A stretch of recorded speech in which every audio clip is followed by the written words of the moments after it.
Merci monsieur. Le VIE, c'était naturel pour vous de le prendre sur ce marché? Ah, alors, le VIE, comment j'ai découvert le VIE? Tout d'abord, en étant étudiant à l'ICAM Lille, Oui. j'avais le goût de l'aventure et de l'étranger. Donc j'avais entendu parler du VIE. Pour vous, donc, ce marché chinois, c'était une volonté? Qu'est-ce qui était important? La Chine ou la mission? Les deux étaient importants. Tout d'abord la Chine, parce que c'est un pays on en parle énormément en ce moment. Donc j'avais envie de voir qu'est-ce qui se passait là-bas. C'est un fort dynamisme économique, c'est une croissance énorme. Et l'entreprise aussi, parce que l'entreprise m'avait proposé une mission très très intéressante, qui était de monter une antenne locale pour donc atteindre les marchés chinois. Le VIE a été un instrument pour attirer la candidature de jeunes diplômés d'école d'ingénieurs, parce que pour une petite entreprise, recruter un élève ingénieur sortant, c'est pas très facile.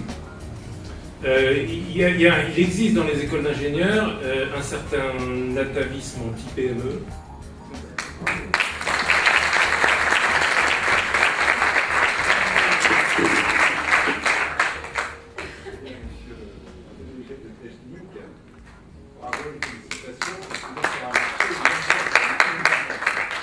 Alors, Benoît Poivet, effectivement, VIE dans cette entreprise.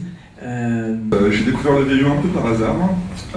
Disons que durant mes études, j'ai fait pas mal de stages, et notamment un stage à l'étranger, qui était ma première expérience à l'étranger, notamment en Pologne. Et ce qui m'a donné le goût du voyage. Donc en fait, après, j'ai souhaité trouver une entreprise qui me permette de voyager. Voilà, merci madame, merci messieurs. Et on passe. Le format VIE, c'est quasiment du jour au lendemain mettre du concret sur ce qu'on a appris en théorie. Et ça aussi, c'est intéressant, non?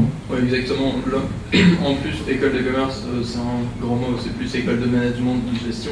On nous apprend plein de théories, il faut vraiment arriver à désapprendre ce qu'on a appris pour arriver à se caler sur le modèle de l'entreprise, arriver à comprendre comment ça marche. De votre témoignage. Et on vous applaudit.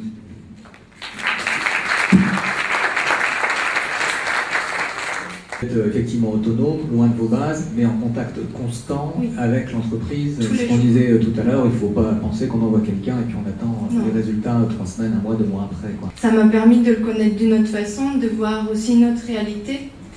Et je pense que c'est important aussi, et c'est face à cette réalité qu'on se connaît aussi mieux. Voilà, merci beaucoup.